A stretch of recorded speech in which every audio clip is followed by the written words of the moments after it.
Get ready to hear the truth about America on a show that's not immune to the facts with your host, Dan Bongino. This Pegasus story did not take off yesterday as expected. Why? What is Pegasus? Why does it matter? The story's devastating. Pegasus appears to be a program designed to hack your phones, your microphone, your camera, watching you. Imagine that in your bedroom with your camera, activating the microphone, reading your emails, reading your texts, reading even your encrypted signal traffic. So the fact that this story broke in The Guardian and nobody's talking about it is quite disturbing. And I think I have the reason why today. Why is the Pegasus story not spreading? As always, what do? I actually wrote a book about it right there. Totally unintended. Follow the money. Appears to be one of those follow the money cases. Hey, you have the right to privacy, by the way. Defend it. Get a VPN. It's like the perfect time for ExpressVPN spots. Seriously. Go to expressvpn.com/Bongino today. Defend your right to privacy. Welcome to the Dan Bongino Show. Let's get right to it. I've got that. Also, the endless fear campaign continues with the coronavirus. You're all going to die. You're going to die all the time. Endless fear all the time. I'm tired of it. The world is a really complicated place, okay? It's full of threats. There's threats everywhere. There's threats of crime, threats of an air traffic accident, threat of a car accident. There's threat of disease. There's threat of hunger, starvation, waterborne illnesses, insect-borne illnesses. Everybody needs to man up and say, listen, this thing, we're going to have to live with it. It sucks. Yes, it can be dangerous to some people. Thankfully, to large groups of people, it's very risk manageable, and we're going to have to move on. Is that going to happen anytime soon? Or is the endless coronavirus fear campaign going to continue until we all die of stress from the coronavirus? Sorry, that wasn't even part of my beginning. I can't take it. The fear campaign is out of control. It is so detached from the data. Wait till I get to later what the mortality rate amongst kids from the coronavirus is. Wait till we talk about that a little later. All right, today's show brought to you by our friends at We the People Holsters. Listen, it's getting crazy out there. But these reads, it's like we put these reads in the show, not even like reads, they're like part of the show. It's getting crazy out there. And more you are choosing to exercise your Second Amendment right to keep and bear arms with an American-made We the People holster. This is mine right here. These guys are more than just holsters. They become a destination for patriotic Americans like yourself. Go to wethepeopleholsters.com/Dan.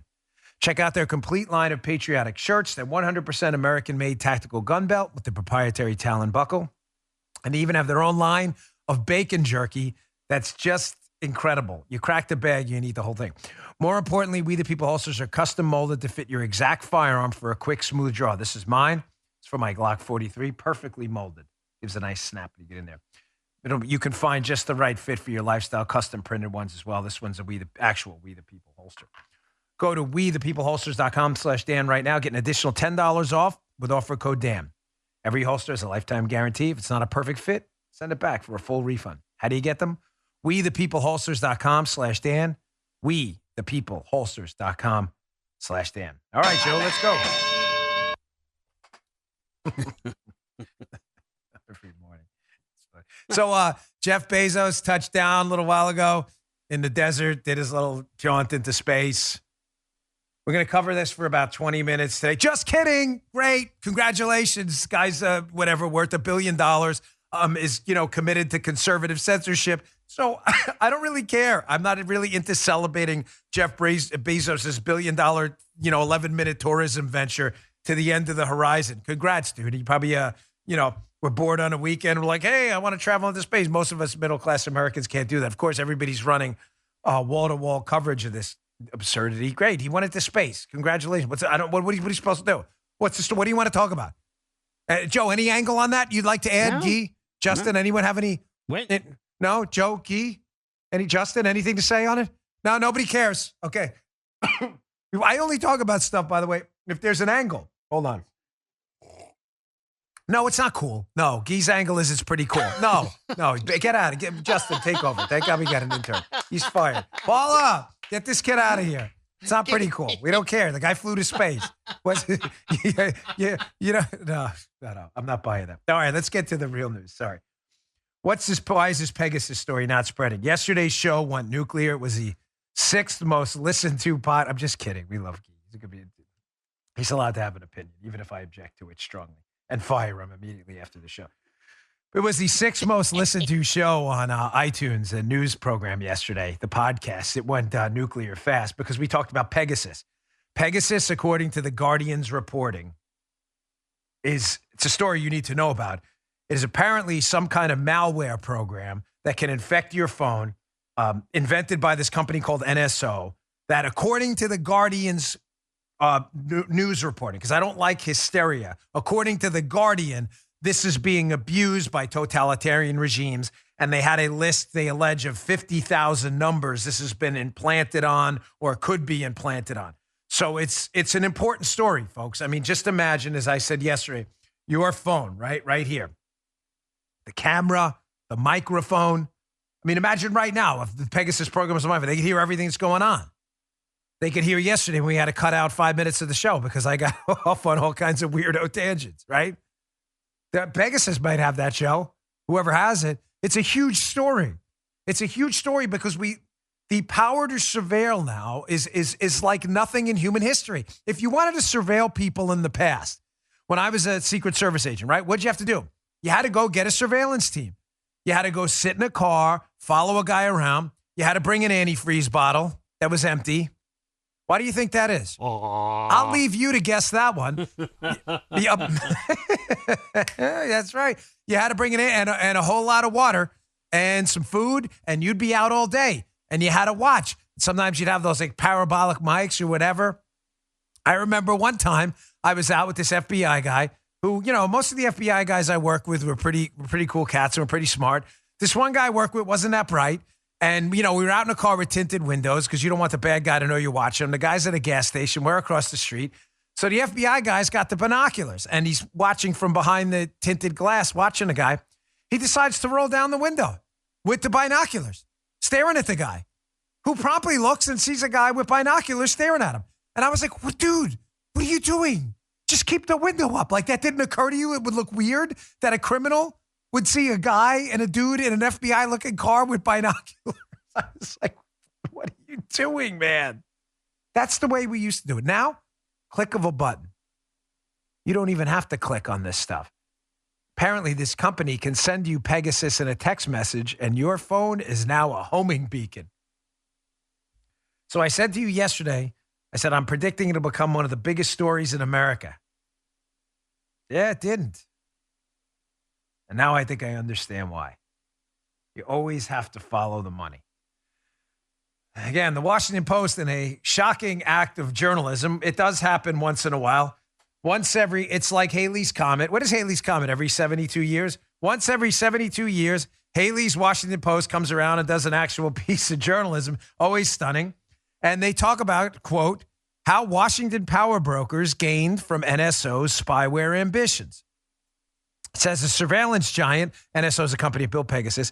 NSO has failed to build a big business in the U.S., thank God, but an influential network of consultants, lawyers, and lobbyists still made money representing the company. Drew Harwell, Washington Post. I rarely put Washington Post stories in my show notes, but this story is worth reading if the journalism is accurate. Listen, I can't stand the Washington Post, but unlike them, I don't discriminate against facts. If this story's fact-based, it's a good one, and it explains exactly why all of America right now isn't talking about this Pegasus program, which could be on phones, and people don't even know about it.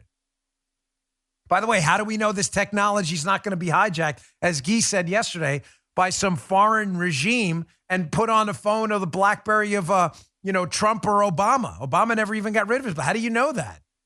I mean, how do you know that stuff? Granted, they're all out of office, but we don't know that. Once the technology's out there, that's the whole idea. That's the whole idea about an idea that makes it harder to control. It's an idea. You don't have to touch it to spread it.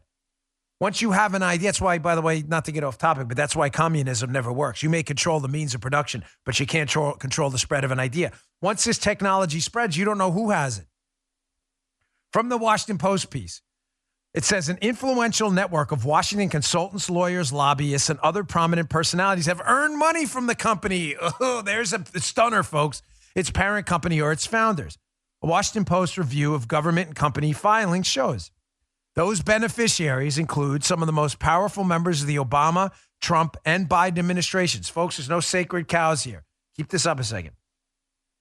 Remember, NSO is the parent company that made Pegasus. It says among those who've received payments from NSO or related companies are former chiefs of Homeland Security and Justice Departments, as well as Washington's most prestigious law and public relations firms, the public filing show. Folks, there's no sacred cows here. Some of the names on this list, people who were being paid by the parent company of Pegasus, apparently to lobby here. Again, this malware that, according to this reporting, can spy on your phone without you knowing, and you don't even have to click on a pernicious link. You just have to be sent a text, and you're finished. I'll play some video in a second from some reporting done. Keep it with a grain of salt. It's from Al Jazeera, but what the guy's saying, from what I read, is reasonably accurate. They're using it for other reasons to attack Israel, but my opinion, by the way. But I'll put that up in a second, how it works, because it's frightening.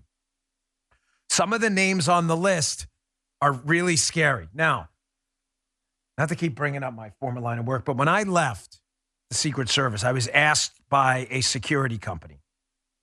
I was asked to go over to a foreign country and review their personal security profile for their dignitaries. Now, you may say, oh, well, okay, interesting. Why didn't you do it? Well, I didn't do it because one of the countries I was a little bit suspect of, and I was uncomfortable showing even basic security stuff to them. Keep in mind, I would never in 1,000 years consider sharing what we really do behind the scenes, obviously. I mean, that would be treasonous type behavior.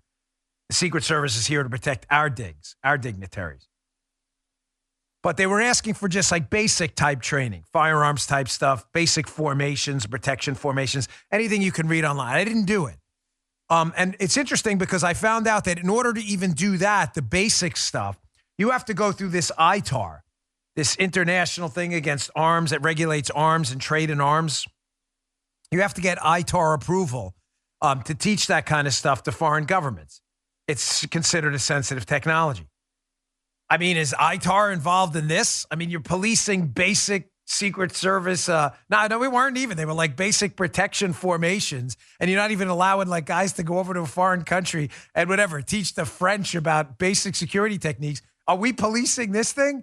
Listen, I'm not a fan of government regulation, but my gosh, I am a libertarian at heart. I don't want my microphone and my phone and my geolocation and my texts and all my passwords and my signal traffic out there for the world to see. This is pretty sensitive technology, no? I'd almost rather see trade in hard weapons before trade in this technology. Getting back to who some of the names on this list are. The network of people paid off. It's another name on there I found particularly frightening. I'll get to in a second, but from the piece. In 2019, after a Saudi dissident filed a lawsuit in Israel accusing NSO of helping surveil Jamal Khashoggi before his death, the company embarked on a VIP spending spree in hopes of cleaning up its reputation, announcing it hired 3 senior advisors to help the company, quote, continue its work to assist governments in fighting serious crime and terrorism. One of the names, Tom Ridge, the United States' first Homeland Security Secretary under George W. Bush. Gerard Herod, France's former ambassador to the United States. And Juliette Kamen, a Department of Homeland Security official under President Barack Obama. I want to note in the interest of openness that Lieutenant General Mike Flynn was on this list too, according to the Washington Post reporting. Folks, listen, they apparently this company did its homework. According to this reporting, throwing money out there, seeding it across the aisle to make sure they could clean up and burnish their reputation. Listen, this company is free to do what the technology. I love technology companies. I'm not attacking this company personally. I'm simply suggesting that this is a very dangerous technology. Everybody should understand that. I'm not a fan of government regulation, but the idea that a technology could get out there and be sold to enemies of the United States or people in the United States to stalk and track you for blackmail purposes or whatever is really disturbing. And I would say that about my political enemies in the press too. I don't want them being watched via a surveillance program, and I certainly don't want the press being watched either. It's a serious story. Now listen, this is from Al Jazeera, so take this with a huge grain of salt. But I did my homework before I cut. It's about a minute-long clip about how this is initially, when this technology was invented, you had to click on a malicious link. In other words, hey, sign up here, boom, click, and your phone's infected. According to this reporting, which from everything I've read, this reporting is accurate, the technology now is 0 click, meaning all you have to do is receive a text. This is really disturbing. Check this out. Originally, when we started studying Pegasus in 2016, a target would have to click on a link sent via SMS in order to facilitate the infection of the phone. If you didn't click on the link, the phone wouldn't get infected and wouldn't be able to be monitored. But around 2017 or 2018, NSO Group appears to have released a major update to the Pegasus system, which allows governments to hack into phones with a so-called 0 click technique. This means the target does not need to click on anything. They don't need to take any action. Their phone could be sitting on a table. 1 minute, it's fine. The next minute, it's hacked. And once it's hacked, the government can access everything on the phone. They can get messages. They can turn on the microphone and listen into conversations happening near the telephone. They can take pictures through the camera. They can take passwords, contacts, track GPS location.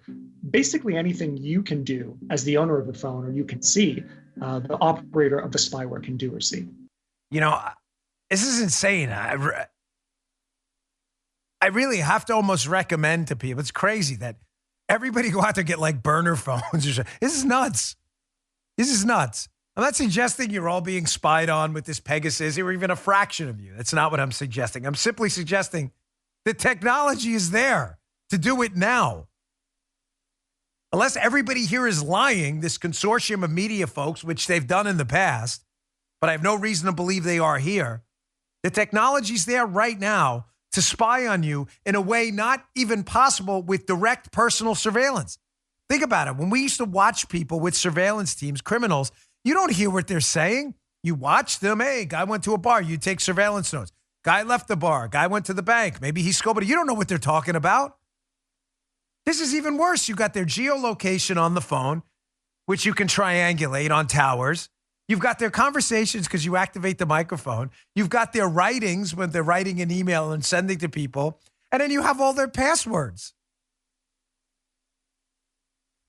This is a dangerous new world we live in, folks. Very dangerous. And as I've warned repeatedly and will warn you again today and tomorrow and probably next week too, the most dangerous threat to freedom right now in this country and elsewhere is the big tech government symbiote. And I'll throw in the lobbyist and influencer symbiote as well.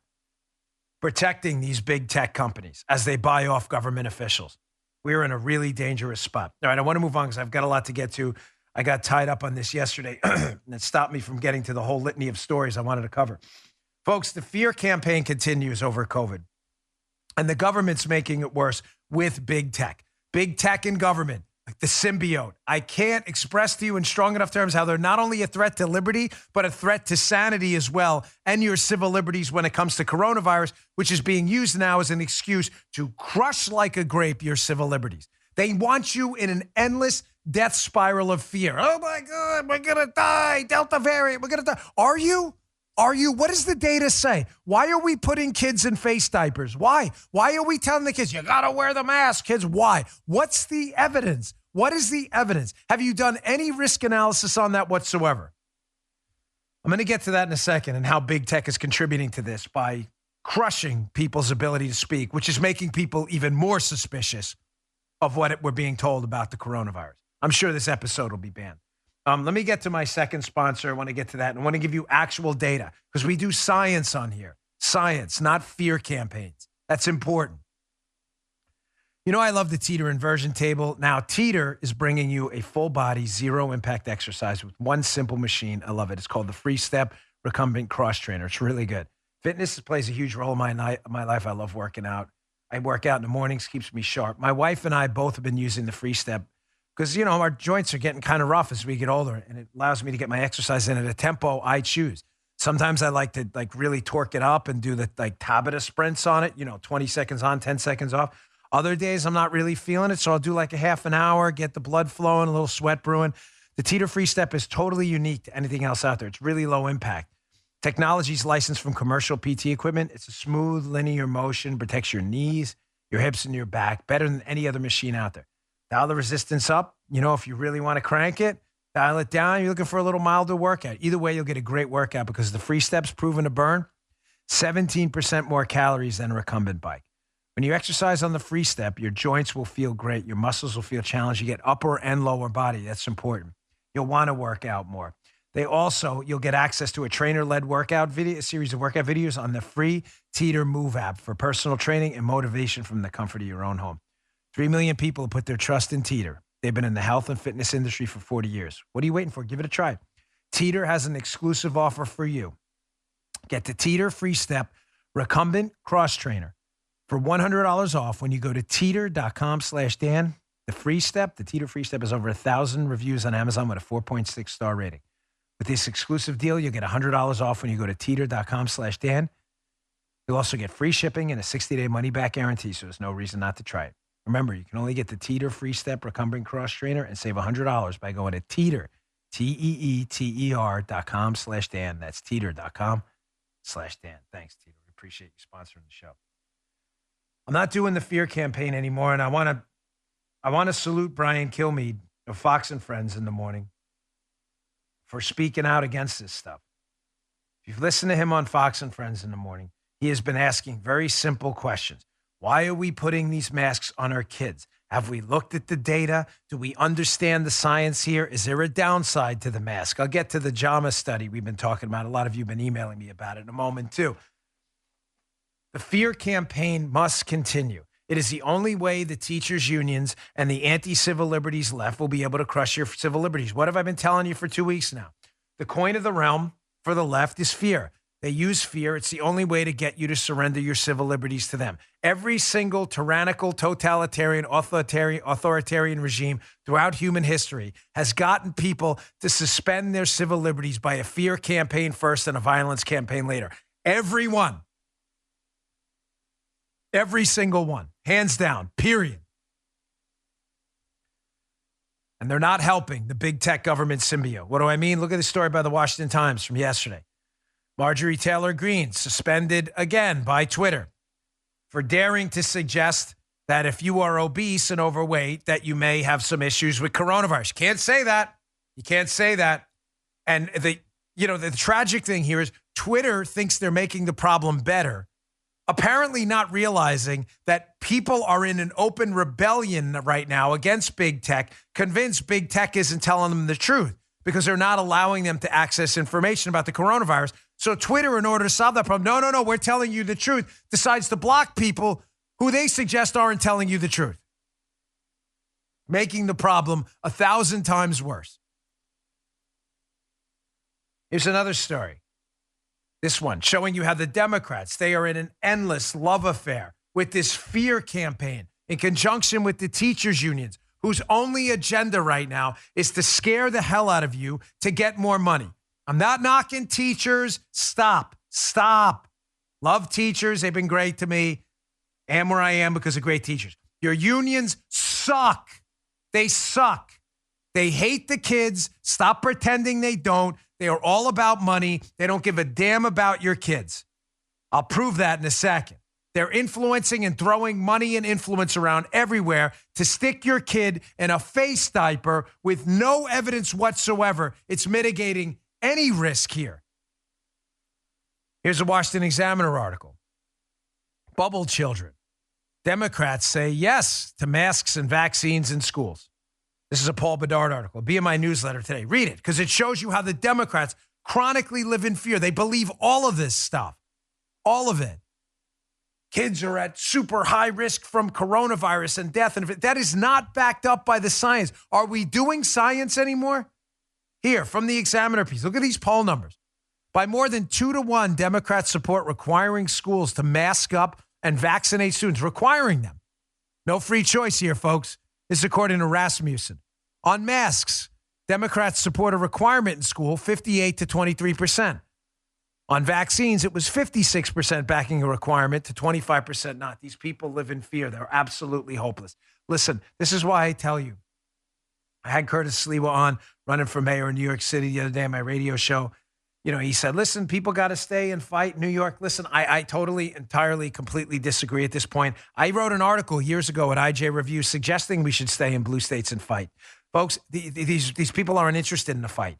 They're not. Far better off to go to states where your vote is more tactically and strategically useful. Swing states and red states so we can keep them red. You can't live with these people. You can't. They want your kids in face diapers. They never stop the endless fear campaign. It is never going to end.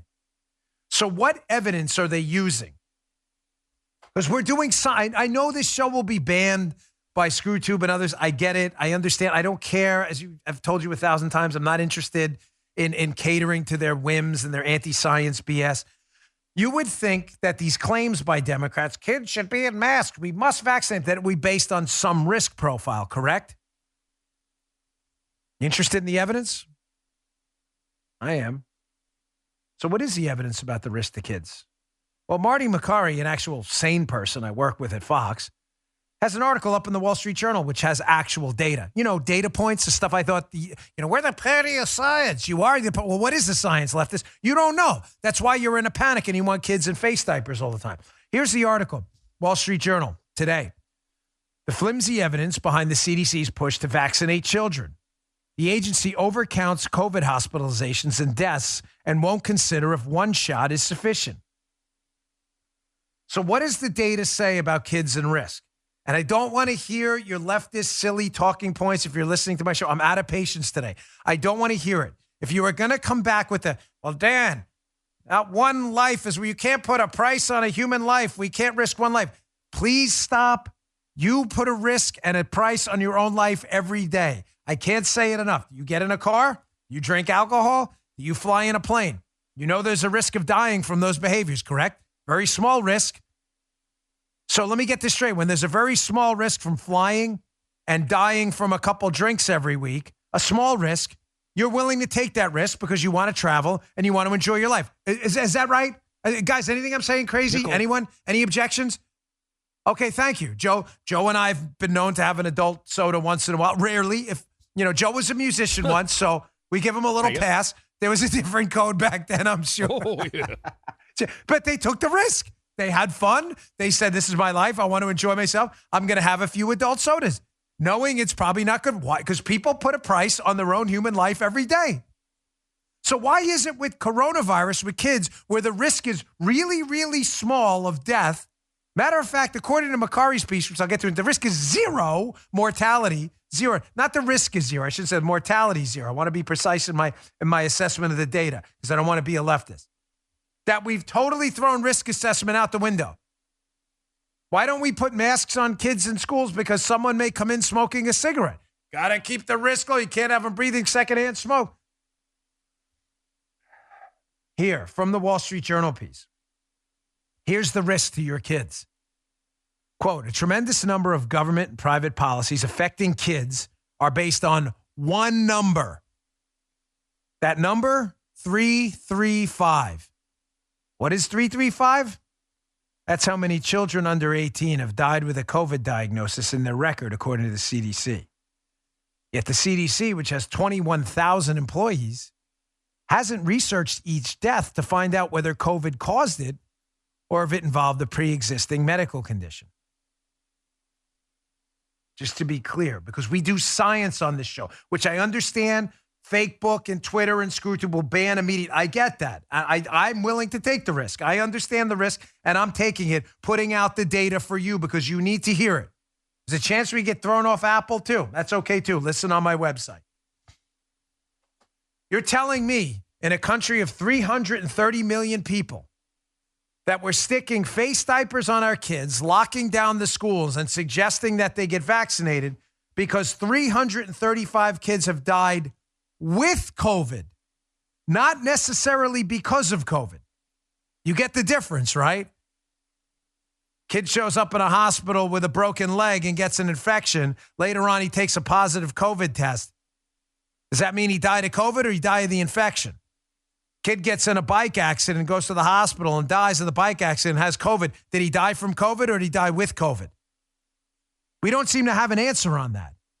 So there's only 335 kids. Deaths, ultra, especially kids. Tragic nonetheless. But we're doing data here. And you're telling me of that number, you don't even know how many of those died of COVID? Here's where we get to an even more puzzling number where the left can't seem to digest its risk profile again. So Macari did research, and they analyzed the 48,000 children under 18 diagnosed with COVID using health insurance data from April to August. Folks, science, libs. This is called science. Their report on these 48,000 kids with COVID found a mortality rate of 0 among children without a pre-existing medical condition such as leukemia. Can you imagine this? Shutting down the entire educational infrastructure of a country for a virus, which, according to Macari's research from Johns Hopkins, they found a mortality rate of 0. 0. 0. And you're wrapping your kids in face diapers, having them breathing in their own CO2. Folks, we're entering the dark ages of science. I'm serious. We are back to like Inquisition type times where these people are so stupid. I'm going to show you in a minute how the science isn't science anymore. Science has gone out the window. It's been subordinated to politics and weak losers who do not have the intestinal fortitude to stand up to bureaucrats, teachers, unions, and people with a vested interest in the fear campaign and say, stop, not today. Stop, not today. We are not going to recommend absurdities for our kids for a disease that, according to this research, has a mortality rate based on health insurance data of 0. All right, let me get to my next sponsor, and then I want to get to and I can't. Guy, did you think the blog post by Ridley was good? Do you think? Fascinating, right?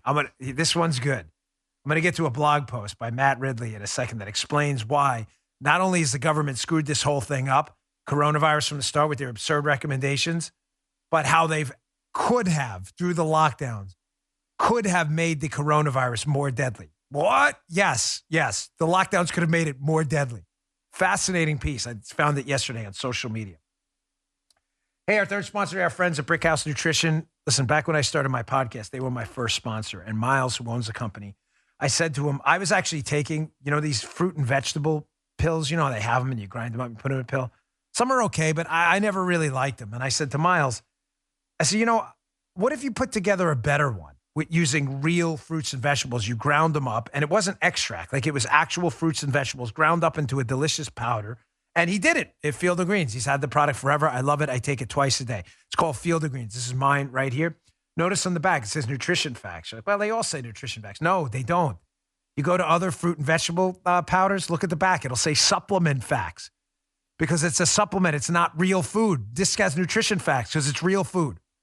Check it out. This stuff, it's delicious. I love it. Guy loves the lemon lime.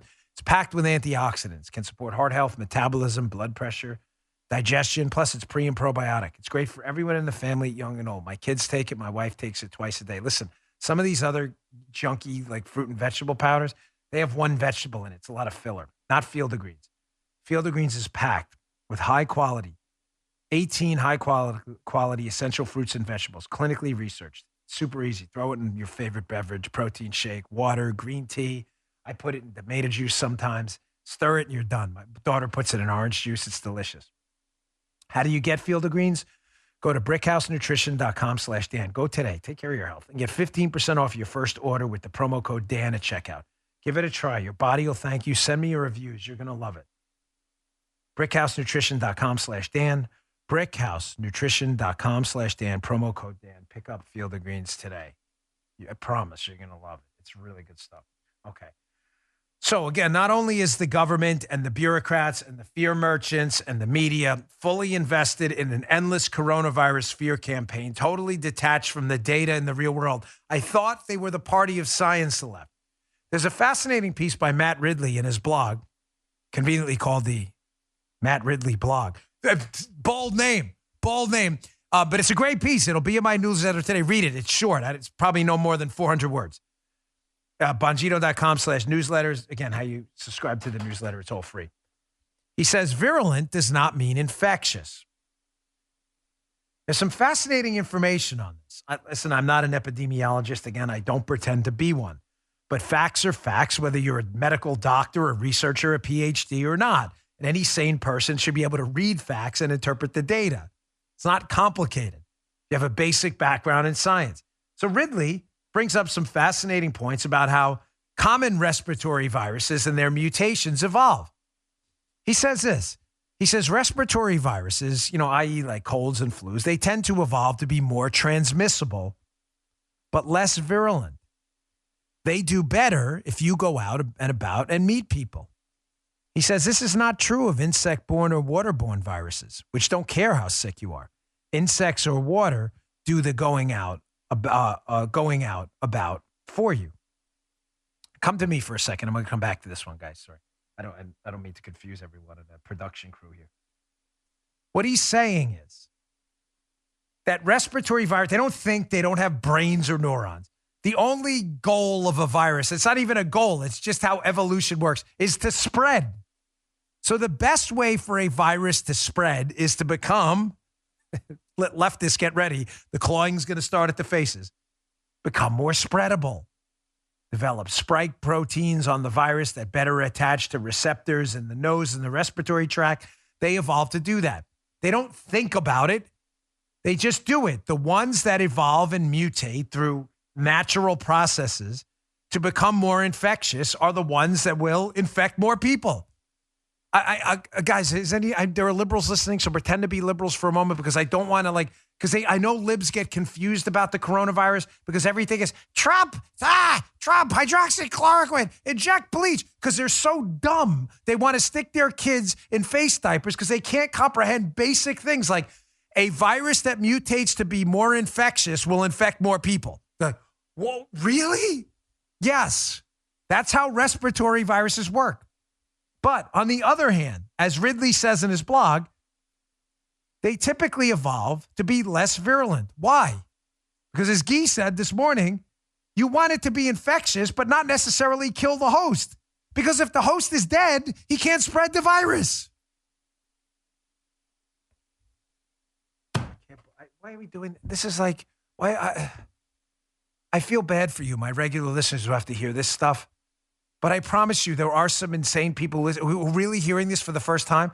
Like, no, Dan, I watched the movie once with Dustin Hoffman, and the virus killed every single person on planet. Really? Then who'd the virus infect? No one, because they're all dead. Respiratory viruses don't work that way.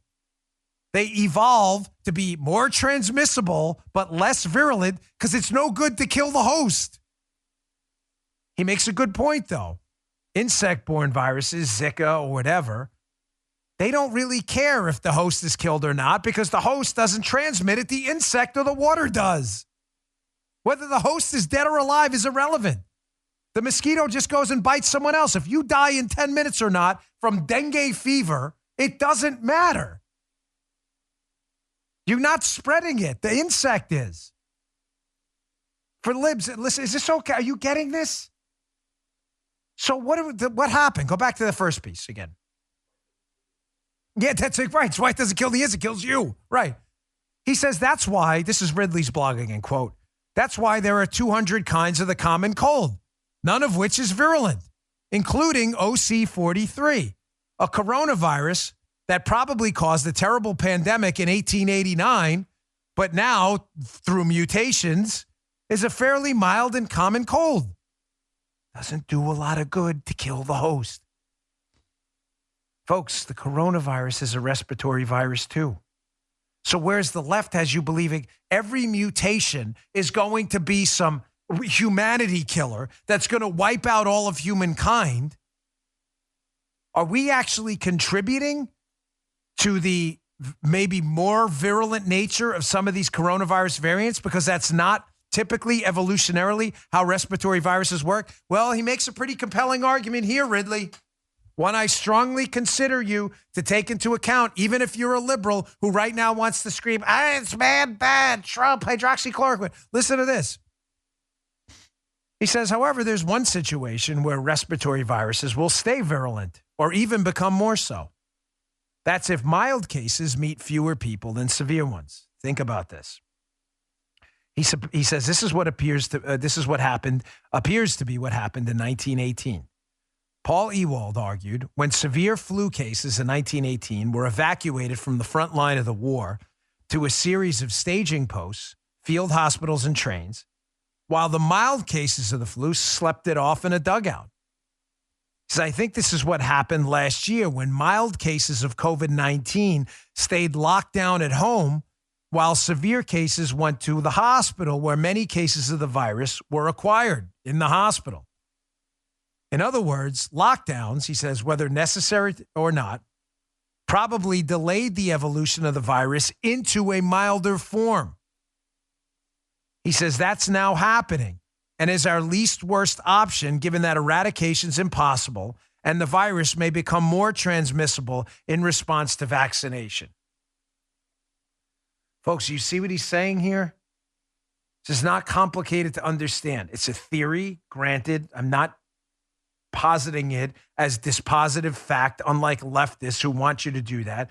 But it is a fascinating theory that the lockdowns, which would have allowed mild the mutations of the virus or the natural, the mutations that were not as virulent, mild cases, people would have went out and spread the mild case, which would have made the mild case the dominant strain. Instead, by locking people down, the mild cases stayed at home in the lockdowns, while the severe cases went to the hospital, went out, and probably spread the more virulent strain, which then mutated into more virulent strains. More evidence, folks, that the government can't get out of its own way.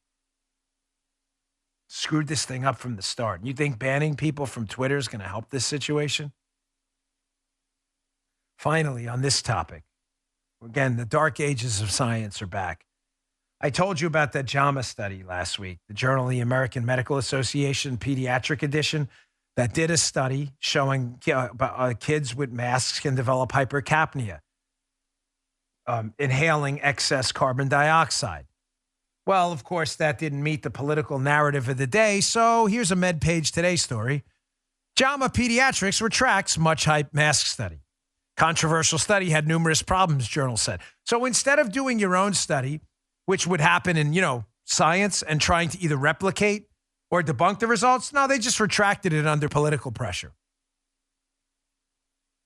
Because the narrative wasn't there. Got to wear masks. There's no downside to masks, none. Got to get rid of the methodology wasn't right. So repeat the methodology and see what happens.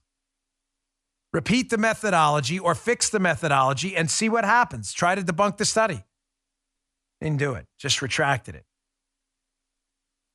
Sounds like political pressure to me. Which is really puzzling because another scientific journal, The Lancet, had no problems whatsoever publishing Peter Daszak's, remember this letter?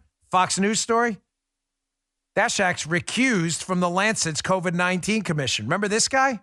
Daszak, the EcoHealth Alliance guy whose organization gave money to the Wuhan lab, who conveniently put together a letter that made it into The Lancet, another scientific journal, no problem, suggesting what? Lab leak theory from the Wuhan lab. No worries, folks. No big deal. Didn't happen. That made it into The Lancet. Really, that's strange, right? Very puzzling how that happened. Science. Science is dead. Democrats killed it. You should be embarrassed. Embarrassed. I don't ever want to hear out of your mouths again, the liberals listening, ever. Shut your mouths, take the cotton out of your ears, jam it in your mouth. Don't ever say this again. You will be laughed at and mocked. We're the party of science. You're the party of stupidity and gaslighting. You're suckers. I just gave you the science. How respiratory viruses evolved to be largely less virulent.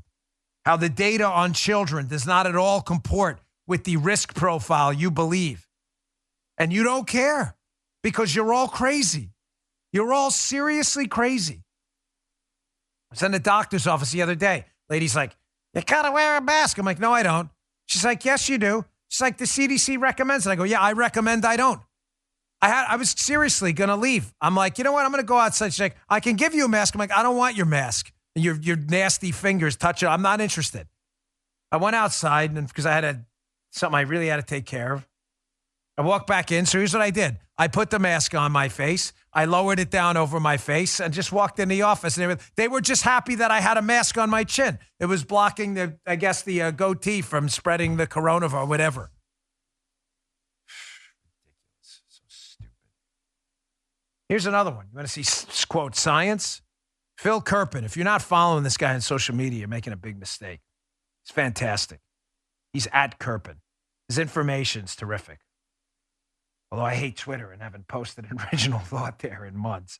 Kerpen's got some good stuff. He talks about the Academy of Pediatrics, the AAP, that they put out this directive, this Pediatrics Academy, supposedly doing medicine, where in the tweet he says that they made this directive about child masking. And notice the citations. This is where the citations come from. So he put this out as Twitter feed. The AAP, this Pediatric Association, put out this report recommending kids in masks. So you think they'd have a scientific citation. Guys, I'm just asking a question to the libs. I'm not trying to be an ass here. I'm just asking you a question. You would think if the AAP for pediatrics is putting out a directive on masking, they would at least have a citation indicating there's some science on this, right? So what's the citation they use? As Kerpen points out? This is hilarious. Joe, look at this. The American Federation of Teachers. Reopening schools during a time of triple crisis, financial implications. That's their citation. That's their citation. The teachers union. You know, those advanced PhD epidemiologists who've done mounds of research on the effects of masking in kids. The AFT. Yeah. No, not those people. The people who haven't done any research at all. Science, folks. Science. The left. Party of science. You believe that? Please stop humiliating yourself. Please stop in public embarrassing yourself. My gosh. You're living in crazy pills time. If ever there was a time for Morpheus to appear with mass red pills, it's now. Morpheus, if you're out there, please. We are living with the dumbest people on planet Earth. They have no ability to process information. This show, I have no doubt, will get banned. It will get banned because we just put out to you facts they're uncomfortable with. That's how dark the dark ages we're living in now are. Agent Smiths are everywhere. All right, I got a couple more stories coming up. I got to wrap with this AOC tweet too. AOC just, I know you hate it. You're like, oh, we should just ignore her. We've tried that in the past. If we don't confront the information head on, it just grows and grows. Let me get to my last sponsor. We always appreciate them being here talking to you. My last sponsor today is ZipRecruiter. Hey, good news. Entrepreneurial optimism has increased. In fact, a recent survey shows the highest ever intent for people to start their own business in spring of 2021. You ever wanted to start a business or a side gig? You know, I've always wanted to kind of get into some kind of franchising and stuff. It's a good way to diversify your assets and things like that. I'm thinking about it now. So, of course, starting or growing a business, if you're going to franchise or whatever, you have to hire. And for that, I'm going to use ZipRecruiter. You should too. Check them out. They make hiring fast and easy. Right now, my listeners can try it for free at ZipRecruiter.com/Bongino. When you post the job at ZipRecruiter, it gets sent out to over 100 top job sites with just one click. Then ZipRecruiter's matching technology that scans thousands of resumes and profiles to send you the most qualified people for the job. That way you don't have to waste any time. If you're interested in a candidate, you can even invite them to apply for your job. With one click, ZipRecruiter sends an email from you, and you stand out from the competition. Hiring's tough these days. Get the advantage now. Get with ZipRecruiter. It's so effective. 4 out of 5 employers who post on ZipRecruiter get a quality candidate within the first day. Right now, you can try ZipRecruiter for free. Check it out at ZipRecruiter.com/Bongino. That's ZipRecruiter.com/Bongino. That's BONGINO. ZipRecruiter, the smartest way to hire. Check them out. All right. All right, listen, this is an important story. One of the most important stories going on right now. What's happening to the people involved in the incident up at Capitol Hill on January 6th, in contrast to what's happening or what's not happening to the people involved in the assault on the courthouse that went on for over a couple of months in Portland, Oregon. So here's the AP story. So it says Capitol rioter who breached Senate gets 8 months for a felony. Michael Tarm, AP. Paul Hodgkins is the first person who entered the Capitol who has been charged. He got 8 months in prison for what is in effect trespassing. 8 months. 8 months. What's really stunning about that is I haven't seen any months for anyone involved with the actual attempted burning down of a federal courthouse on a months-long assault. I haven't seen one person charged. I am not giving this up. This is not whataboutism. You know what? I take that back. This is whataboutism. This is about what about principles and justice? Where are they? Why isn't this Antifa crew that literally on video got caught over a period of months trying to burn down and kill people in a courthouse, a federal courthouse in Portland? Why aren't any of them in jail? It is whataboutism. It's what about principles and justice. You're darn right. I rescind that statement. Here's MSNBC last night. I want you to pay particular attention here. It's a Huffington Post legal analyst talking about why Paul Hodgkins was sentenced to a ridiculous 8 months, by the way, on what is in essence a trespassing charge. And I want you to listen closely here. He talks about when the judge made the sentencing decision, the 8-month sentencing decision. He said, well, I did it, the judge said, because Hodgkins had a series of decision points, and at each decision point, he made the wrong decision. And as he's going through this, I want you to think, gosh, didn't those Antifa people in Portland that tried to burn the courthouse down make the exact same decisions? Didn't they decide to go there in like black ninja suits? Didn't they decide to go there with pyrotechnic devices? Didn't they decide to throw fireworks and gasoline at the courthouse? Didn't they decide to attack federal agents and federal officers? Didn't they do that too? Why aren't any of them in jail? Oh, justice is blind, right? We still live in a free country? Yeah, good luck. Listen to this. Check this out. Ryan, take me through how closely other defendants and defense attorneys are watching this first sentencing. Very closely. I mean, it's going to lay out the path for a lot of these cases going forward. And the sentence they requested is smack dab in the middle of the sentencing guidelines, 18 months. That's right in the middle of the range of what it would be. And what prosecutors talk about in their memo is they say that Paul Hodgkins has several points where he made these key decisions along the way. One of those key points was in Florida when he packed up his bags and put some of the stuff into his bags that he would bring into the Capitol, some latex gloves, some goggles, things of that nature, basically preparing for battle.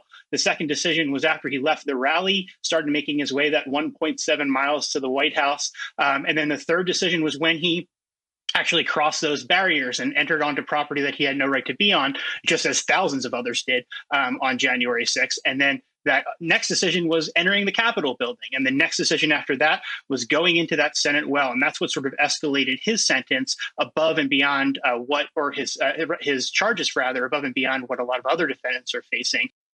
I get goosebumps now because look, I'm not messing with you. Look at that. Wow. Those are really, because I'm so disturbed at this story.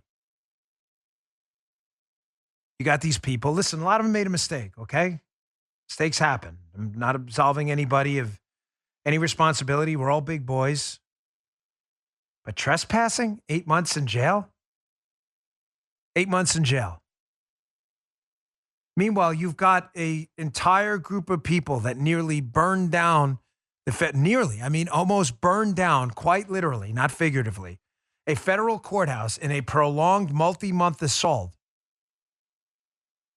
And I haven't seen or heard about one prosecution yet. And again, liberals, you believe in science and we're the party of the facts. You're going to tell me the facts dictate that that's justice? You can go stick that up your caboose. You're totally full of crap. You don't have an ounce of credibility on this topic at all. Not an ounce. It's disgusting. It's people like you, the useful idiots. that dissolve away freedom right in front of our eyes. You do, because you go along with all this stuff. You never ask any questions. Useful idiots every single time. By the way, a bit of good news. I just, as always, on Tuesday, you get it live on the air.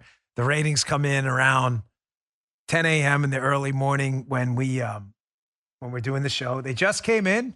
I just got the ratings, and you'll see. Thank you very much. The show was number one in the demo this week, Unfiltered with Dan Bongino. Thank you very much. It just happened again. Always, if you watch on Tuesday, we always get it while I'm doing the show. We were on number one. So you all are awesome. You really are. I cannot thank you enough. It is, it's just such a rewarding experience having you all appreciate the work we put in. It really is. And I cannot thank you enough. I can only watch the show once. The show is for you. So the Fox show has been an overwhelming success thanks to you, exclusively to you. And I want to tell you from the bottom of my heart how much I sincerely appreciate your support of the show. Thank you very much.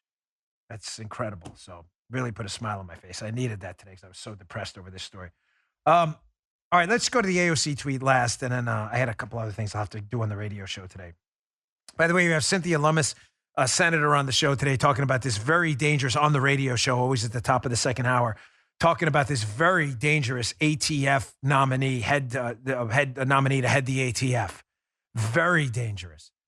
Total gun grabber. She's been all over this. We're going to talk about that, your gun rights matter. But finally, AOC, the world's richest bartender, she says in a tweet here, talking to Sean Spicer about lecturing people about capitalism, AOC. I'm sorry. I love bartenders. I mean it. Not kidding. What I was at, Pete from Glen Patrick, smartest bartender ever. I hung out in that bar all the time. I grew up in a bar. My family owned a bar. No one knows more about bars than me. Gibby's Bar, 64th and Myrtle. That was my grandfather's. My mother took it over. Bartenders are good guys. AOC not. Dumbest bartender on planet Earth. So AOC lecturing Sean Spicer about capitalism. She says, I'm not sure if you know this, Sean, but transactions aren't capitalism. What an idiot. Capitalism is a system that prioritizes profit at any and all human environmental costs. It does? Really? So let me get this straight. You kill everyone in the process of making money? Aren't you going to kind of like the coronavirus? Aren't you going to run out of customers after? AOC doesn't know that. Pass the Heineken, AOC, please. That's all she knows. Pass the Heineken. That's all she knows. She says, but for what it's worth, our shop is unionized, doesn't operate on profit, blah, blah, blah, blah, blah. So AOC, I will explain capitalism to AOC because she's serious. I'm not kidding. Like, she's really not that bright. Sometimes I say with people, oh, you know what? They know what they're doing and they're lying on purpose. No, AOC really doesn't know anything. I'm not kidding. This is really a not bright human being. And I'm being kind here, trying to, because I don't want to get emotional talking about her because that distracts from the argument. So folks, when your liberal friends try to tell you about what capitalism is, ask them to define it, please. They won't. Capitalism is really, in essence, three things that I would argue aren't really an ism or belief system at all. An ism would when you put ism at the end of something, you're suggesting it's some kind of belief system. Capitalism is just a word to describe economic freedom, and basically three things that comprise economic freedom. So when you ask your leftist friends to define capitalism, they won't know. It's three things. Capitalism is the ability to own private property. So you should ask your liberal friends who object to capitalism, because they were, many of them are, double-digit IQs like AOC. Say, do you object to private property? Because you object to capitalism, and capitalism is just economic liberty, and economic liberty is the ability to acquire and own private property. Do you object to private property, and what is your solution? And if you object to private property, AOC, then why do you own a Tesla? Sure, she has a very expensive phone and computer and a nice flat screen TV too. Why do you? That's yours. You own it. Do you object to that? Watch them go. They have no answer because she just doesn't know what she's talking about. It's just not a smart woman at all. Second, what's capitalism? Not just private property. It's also a pricing mechanism. We price stuff. We don't ration it. So do you object to that? Pricing of food, pricing of vehicles. Do you object to that? What do you prefer? Because there's only one other way to allocate resources if you don't price them, right? It's to ration it. So you support rationing. No, I don't support rationing. So you don't support pricing or what else? What do you? What's the other one? You have a third way? Because there's no other way to allocate resources. There's pricing and there's rationing. That's it. They won't know that again. They'll be like, rationing. I don't know. Finally, capitalism, private property, pricing is also trading your labor for a wage. You object to that? You prefer indentured servitude? What else? Forced labor? What do you prefer? Watch them stew on that one too, because they've never actually thought any of this through, because they're just stupid. I'm really sorry. Damn, don't talk like that. No, it's true. They're just dumb. All right, folks, thanks again for tuning in. I really appreciate it. And thanks so much again for supporting the Fox News show, Unfiltered. I really appreciate it. I'm just kind of caught off guard. I knew we'd do well this week, but you all blew it up. So thank you so much. I really appreciate it. I'll see you all tomorrow. You just heard The Dan Bongino Show.